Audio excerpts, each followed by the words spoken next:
In the spring of 2017, a land economist named Dex Holt drove a white company pickup down a two-lane county road east of Madera, California, turned onto a gravel track, and stopped at the edge of a 180-acre almond orchard that did not look like money to him. The trees were wide-spaced and low, set in rows that ran toward a dry stream bed. The locals called the wash. The soil along that wash was pale and sandy, underlaid with gravel and decomposed granite, and to Dex it read as marginal ground, the kind of acreage that cost a grower more per acre to water than the yield could justify. He had a projection in his folder and a number in his head: $6 million. He thought he was being generous. The woman who walked out to meet him wore a gray canvas work coat that was older than most of the state's newly planted high-density almond blocks. Glenn Porter was 61 that spring, with weathered hands and a habit of looking at whatever was in front of her for a long moment before speaking. She had farmed this 180 acres for 34 years by then, the same ground her father had planted in the 1970s with a tree spacing that even then had seemed old-fashioned. She listened to Dex's offer. She let the silence sit for a moment after he finished. "No," she said. That was essentially all she said. What followed over the next 5 years is the story I want to tell you, because the number Glenn read aloud from her ledger in the spring of 2023 tells you more about those 180 acres than anything Dex Holt had in his folder. Her net return in the 2022 season, the hardest drought year the San Joaquin Valley had seen in 2 decades, came out to $4,840 per acre. The regional average for almond orchards that year was $2,190 per acre. Dex Holt, when he heard that figure, sat down at Glenn's kitchen table and asked her to explain how that was possible. And she did, quietly and without ceremony, turning the pages of a water ledger her father had started in 1974. Let me tell you about that ledger, and about the orchard, and about the dry wash that Dex had called marginal ground. Glenn's father, Walt Porter, had planted his almond trees at a spacing of 22 feet by 22 feet, when the industry standard was already pushing toward higher density configurations to maximize early yields. Walt was not unaware of the trend. He had attended enough Fresno County grower meetings to know exactly what the farm advisors were recommending. He simply did not trust a system that measured success only in the first decade. Walt had watched his own father irrigate this ground for 30 years, and he had noticed something that did not appear in any pamphlet. In a dry year, the trees closest to the wash held their crop better than any others.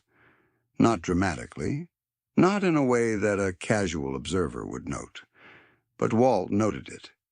He started writing it down in 1974 in a cloth-covered ledger, recording the block, the row, the estimated yield by weight, and the depth of the previous winter's precipitation. He did this for 22 consecutive years until a stroke took him in 1996, and his older daughter May kept the ledger after that, adding her own observations in her smaller, neater handwriting. The reason the wash trees outperformed in dry years was the subsoil. Beneath that pale, sandy ground ran a layer of fractured granite and coarse alluvial gravel that extended deep enough, in places, to reach a perched water table 12 to 15 feet down. Tree roots, if they were conditioned from early in their life to reach for water rather than wait for it to be delivered at the surface, would eventually find that layer. Walt understood this not as soil science, but as observation. He had watched it happen across 3 droughts. What Walt had done, and what Glenn continued doing, was a managed form of regulated deficit irrigation. The phrase sounds technical, but the practice is straightforward. Rather than delivering full replacement water to the trees throughout the growing season, Glenn consistently withheld a portion of it during specific windows, primarily in the early part of hull split, the stage when the outer hull of the almond begins to open. The trees, finding less water at the surface than they wanted, sent roots deeper. Over time, a tree trained this way built a root architecture that extended well below the top 4 feet of soil, where most of the applied irrigation sits and where shallow competing roots are most active. Glenn's oldest trees, the ones her father had planted, had roots that soil cores suggested ran to 11 and 12 feet in places. In a normal year, this gave her no particular advantage. Her yields were respectable, but not spectacular, sitting close to the county average. In a drought year, when surface moisture evaporated fast, and growers without deep-rooted trees watched their crops stress and abort early, Glenn's trees drew from the wash subsoil and kept producing. The regional advisors called this approach inefficient. A UC Cooperative Extension farm advisor named Ted Briggs had visited the orchard in 2014 and written up a site visit report that Glenn had kept.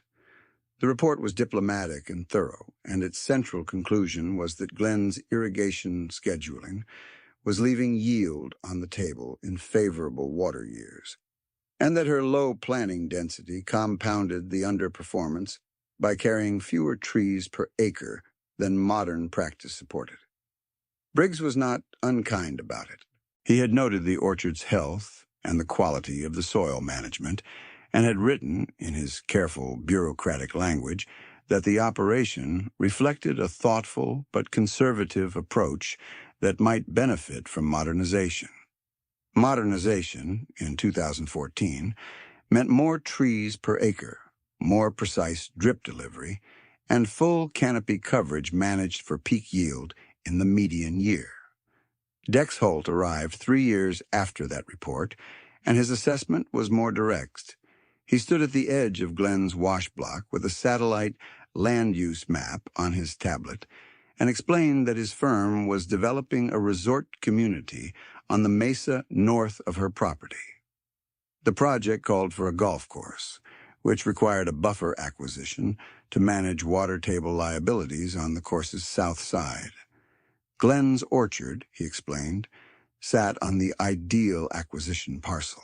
He was prepared to offer $6 million for the 180 acres, which worked out to $33,333 per acre, substantially above the recent agricultural sale comps in the area.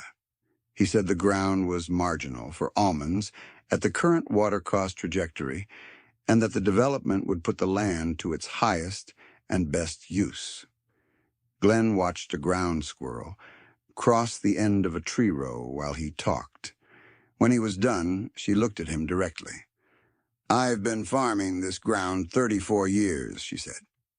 My father farmed it 22 before that. I'm not selling it." Dex was not a cruel man.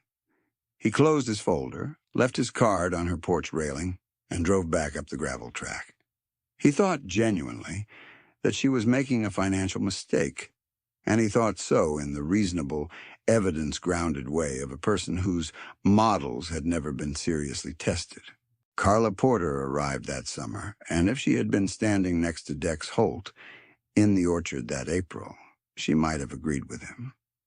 Carla was 33 years old in 2017, 4 years out of a civil engineering position with a Sacramento infrastructure firm, where she had been earning $74,000 a year, calculating load tolerances and drainage coefficients.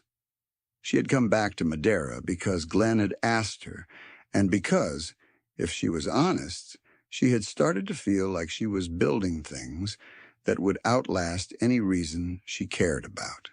She loved her mother. She did not immediately love what she came back to.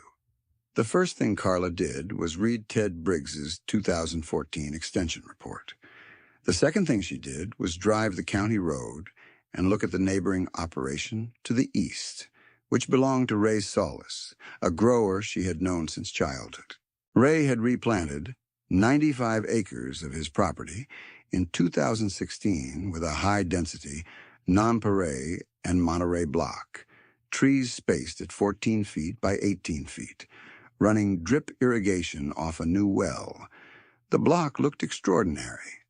The trees were in their second leaf and already showing the vigorous, uniform canopy structure that high-density planting produces in its early years.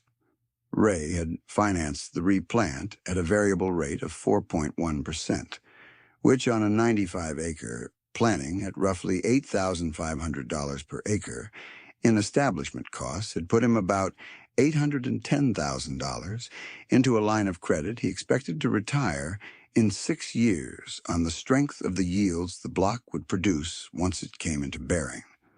Carla stood at the fence line between Glenn's ground and Ray's new block and felt the engineer in her respond to Ray's arrangement. It was legible. The spacing was rational. The canopy geometry was optimized for light penetration and harvester access. The irrigation was precise. She walked back to her mother's orchard and looked at the wide-spaced trees with their irregular canopies and their sandy, pale soil and felt a different sensation, one she would later describe to Glenn as a kind of productive discomfort. "The spacing doesn't make sense to me," she told Glenn that evening at the kitchen table. "You're running 31 trees per acre. Ray has 68. Your fixed costs per acre are similar. His yield ceiling is twice yours." Glenn poured coffee for both of them and sat down. "Ask me that same question in 5 years," she said. It was not dismissive. Glenn was not a person who dismissed questions. She was a person who believed that some questions had to be held open long enough to get honest answers, and that 5 years was the minimum for an honest answer in an almond orchard. If you're finding this story useful, take a moment to share it with someone who farms or knows someone who does. The specifics here are worth passing along. Carla did not press the point. She had arrived with a plan to understand the operation on its own terms before she redesigned anything, a discipline her engineering training had actually installed in her, even if the training had also given her a reflexive preference for legible systems. She started keeping her own observations that first summer, riding the rows in the early morning before the heat settled in, noting which trees were heaviest, with developing hulls, which showed any sign of stress, and where the soil felt different underfoot. She found herself spending a lot of time near the wash.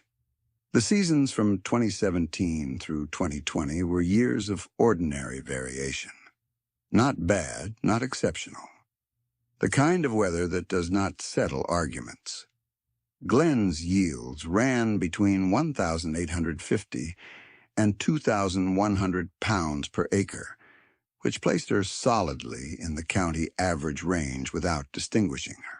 Ray's high-density block came into partial bearing in 2019 and produced 1,600 pounds per acre on immature trees, which was excellent for second-leaf production, exactly what the extension projections had said to expect. Ray was pleased and vocal about it. He had attended the County Grower Association dinner in November 2019 and given a short presentation on his replant numbers, and the room had responded warmly. Carla had been in that room. Glenn had been in that room, too, eating a bread roll and listening without expression. Ray's block would have continued on its projected trajectory except that two things arrived together in 2022.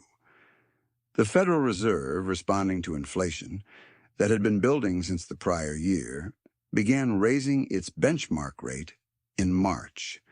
By July, the rate had moved well above anything the variable lending market had modeled for agricultural operating loans issued in 2016. Ray's credit line, originally written at 4.1%, ratcheted to 5.3% by spring, and then to 6.7% by midsummer. By late fall, it had touched 7.8%. His annual debt service, which had been approximately $44,000 at origination, was now costing him close to $83,000 a year. That number did not by itself ruin him. What ran alongside it did. The 2022 growing season was the driest year in the San Joaquin Valley since the early 2000s. The winter precipitation had been 61% of the historical median.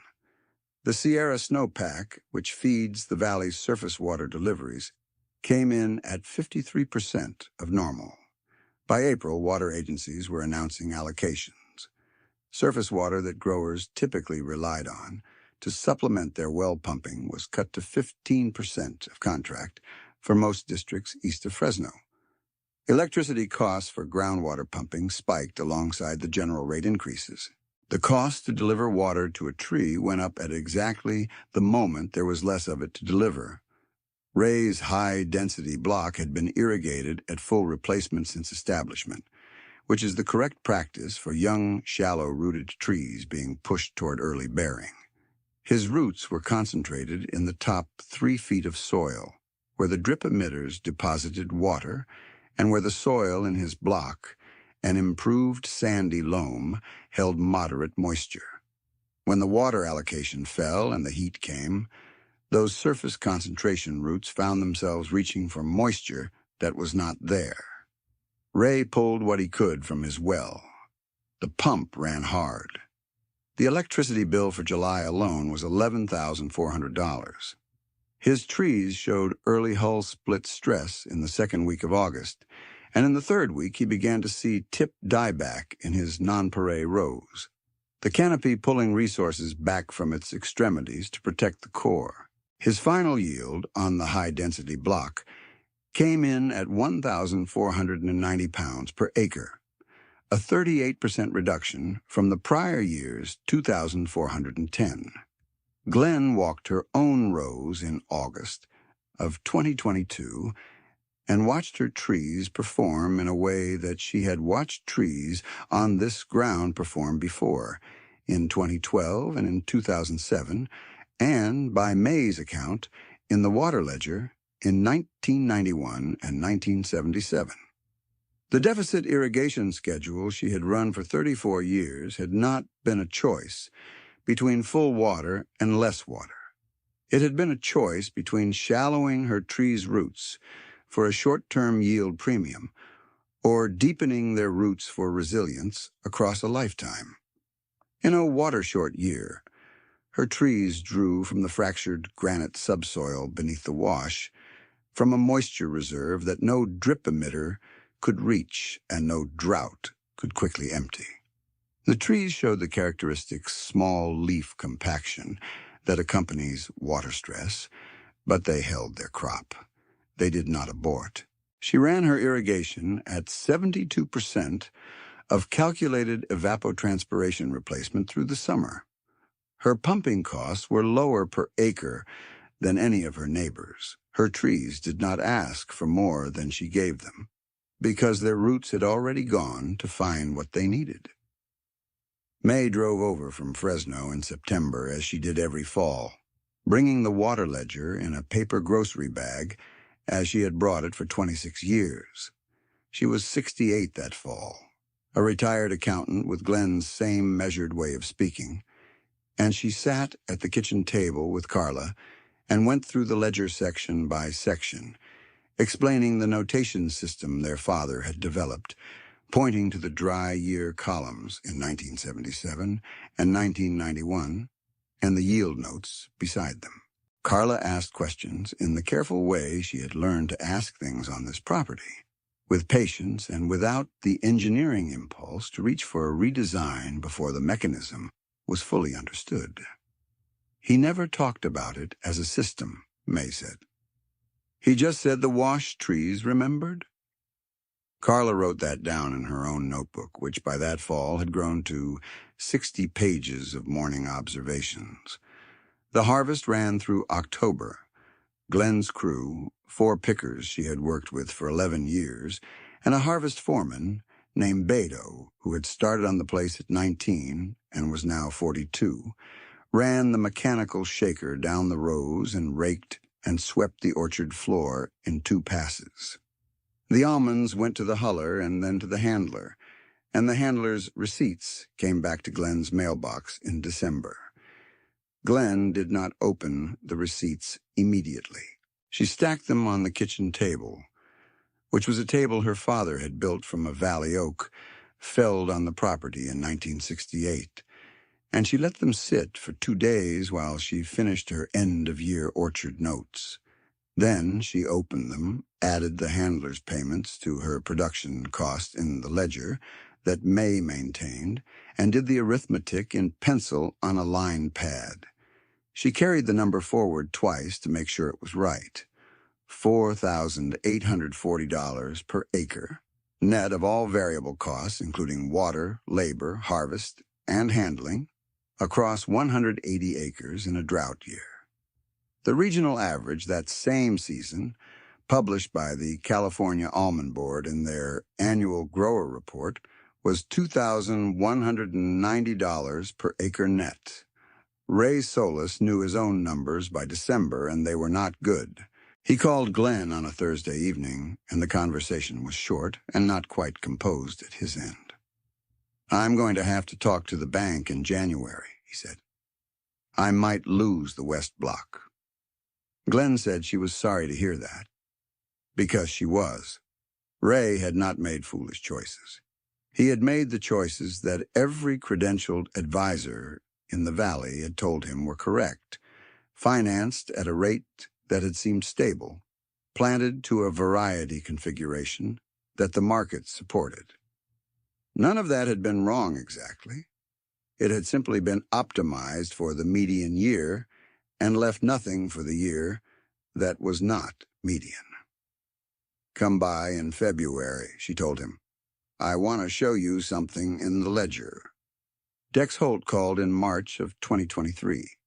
He had been watching the Valley's agricultural press, and something in Glenn's handler report had made its way into a county newsletter through the Grower Association, and someone had sent it to him. He asked if he could come by. Glenn said yes. He drove the same white pickup, though it had a few more miles on it than the last time. He was 54 now, and he carried himself with slightly less of the easy confidence of the 2017 visit. Not chastened exactly, but more careful. He sat at the kitchen table, which was where Glenn had decided to meet him, not in the orchard, not at the fence line, but at the table under the window that looked south toward the wash. May was there because she was staying the week. Carla was there with her notebook, which was now the 3rd one she had filled since returning. Glenn set the water ledger on the table and opened it to the 2022 entries. "My net last year," she said, and she read the number aloud. $4,840 per acre, across 180 acres. Dex looked at the page. He looked at it for a while. "Against the board's average of $2,190, Carla said, not unkindly. She had her own notebook open to the same page. Dex did not argue. He was an intelligent man, and the number was in front of him in pencil on lined paper, carried from handler receipts he could have verified if he had wanted to. He looked at the ledger the way Glenn had looked at the orchard in 2017, not dismissing it, but genuinely trying to understand what he was seeing. "The spacing," he said. "The roots go deeper." "My father noticed it in 1977, Glenn said. Dex sat back in the chair. He was quiet for a moment, and Carla recognized in that quiet something she had felt herself at a fence line 6 years earlier, the sensation of a model being revised in real time. "I called this ground marginal," he said. "I know," Glenn said. There was nothing cruel in the exchange. Dex was not being punished. He was being corrected by a number, the same way any sincere person gets corrected when the world they modeled runs up against the world that is. "The golf course is built," he said. "The resort opened last summer." Glenn nodded. She was not interested in comparing outcomes. "What would it take," Dex said, "to understand this well enough to put it in a document? A technical document. Not for acquisition. For the record." Carla looked at her mother. Glenn looked at the ledger. May turned a page and pointed to a column their father had labeled soil depth, marked in feet, recorded every 3 years starting in 1974. "It's already documented," Carla said. 49 years of it. What happened after that unfolded over the next several months, and it was, in some ways, the quietest part of the story. Ray's solace came in February, as Glenn had asked him, and he sat at the same kitchen table and went through the same ledger, and Glenn walked him through the deficit irrigation schedule she had used since taking over the orchard in 1983. She did not tell him his replant had been a mistake. She told him what his trees needed now if he wanted them to develop the root depth that would protect his remaining 50 acres through the next drought cycle. The answer involved a carefully managed reduction in applied water at specific phonological stages, a process that would cost him some yield in the next 2 years while the root architecture deepened. She also offered him scion wood from her oldest wash-block trees, the nonpareil and butte crosses her father had selected over multiple generations of observation, trees that had been through every drought the valley had thrown since 1977, and had come out with their root systems intact. The process of grafting new varieties onto existing rootstock was slow work, but it was the kind of work that compounds. Ray understood what she was offering. He took the scion wood. 2 of Glenn's other neighbors, a woman named Petra who farmed 60 acres of pistachios to the north, and a retired alfalfa grower named Howard, who had been watching Glenn's trees from his own fence line for years, came out to the orchard in April, after word of the 2022 ledger figure spread through the Grower Association meeting where Carla had presented it. Carla walked them through the method the same way Glenn had walked her through it, row by row with the ledger open to the relevant pages, naming the mechanism plainly: deficit stress, root depth, the draw from the wash subsoil, the osmotic adjustment the trees built into their cells when they had been trained to expect less. She did not use the word resilience as an abstraction. She showed it as a number. 2 numbers, actually. $4,840 against $2,190, separated by the same drought that had cost Ray's block 38% of its yield. Petra asked whether the method would work on pistachios. Carla said she didn't know, but that the root depth logic was similar, and that the wash subsoil extended to Petra's north boundary. She offered to share her observation notebooks and to walk Petra's orchard with her the following month. Howard, who was in his 70s and had farmed this valley for 50 years, looked at Glenn at the end of the morning and said, "Your daddy knew something." "He wrote it down," Glenn said. Dex Holt did, in the end, produce a document. He worked with a UC Davis soil scientist named Marcus Webb, who had been studying regulated deficit irrigation in tree nuts for a dozen years, and together they visited the orchard 4 times through the 2023 growing season. Webb collected soil cores and photographed root exposure along a washbank section Glenn allowed him to trench, and the cores confirmed what the ledger had been recording since 1974. Root mass at 10 and 11 feet in fractured granite, drawing on a moisture horizon that surface evaporation could not touch.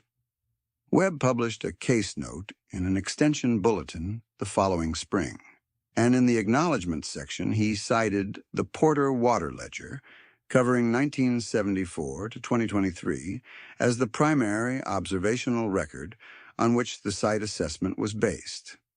Glenn did not read the bulletin.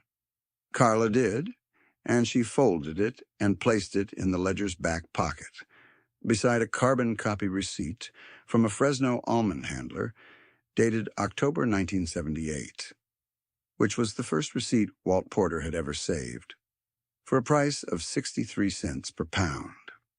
The day May drove back to Fresno after the April growers' meeting, she set the ledger on the kitchen table before she left. She had carried it from Glenn's father's hands to Glenn's, and now she sat across from Carla at the oak table and slid it forward. "It needs to stay here now," she said, "with you." Carla ran her hand across the cover of the ledger.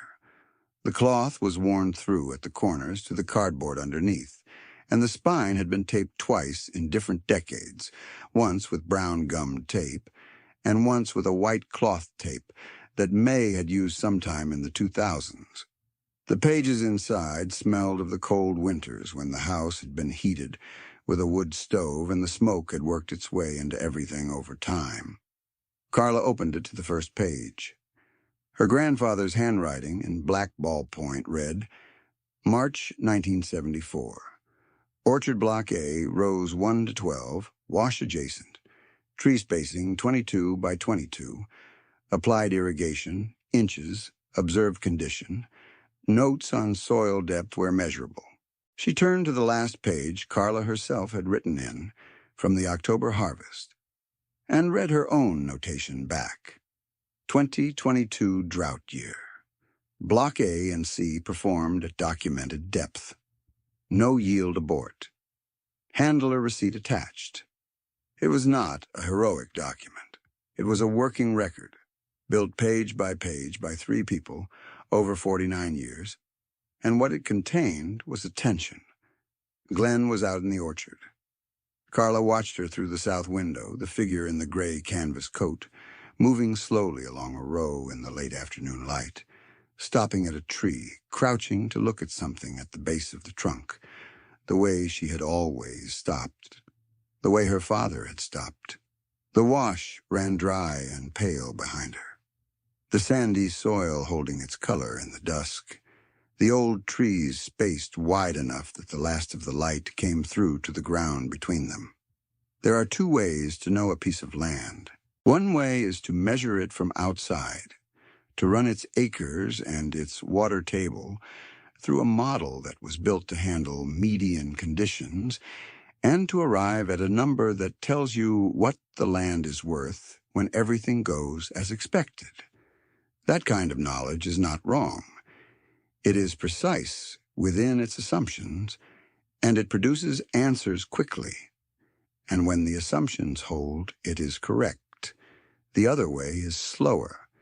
It means coming back to the same ground through wet years and dry ones, watching what the trees do when the water is short, writing down what you see, handing those notes forward to the next person who will need them. It does not produce quick answers. It produces answers that are right when nothing goes as expected, which is the only time the quality of an answer truly matters. Dex Holt had known what the 180 acres were worth in the median case. He had been sincere about the number, and he had been wrong about what it measured, not because he was careless, but because his model had never been built to hold 49 years of handwritten observation. No model is. The orchard still stands. The trees that Walt Porter planted in the 1970s are past 50 years old now, deep-rooted in fractured granite drawing from the wash. Carla manages the irrigation schedule from Glenn's original notes and her own 60-plus pages of morning observations, adjusting the deficit windows by the phonological stage and the weather year and the specific block. Ray Solis's remaining 50 acres are 2 seasons into their root conditioning program, and last summer's cores put his deepest root traces at 6 feet, which is not 11, but it is not 3 either. The ground did not change. The knowledge of it did. That is what Walt Porter understood when he wrote the first line in that ledger in 1974, and what Glenn carried forward without explaining it to anyone who did not already know, and what Carla now holds in her hands, turning pages at a kitchen table built from a tree that was standing on this ground long before any of them arrived. Some things are worth more the longer you stay patient with them.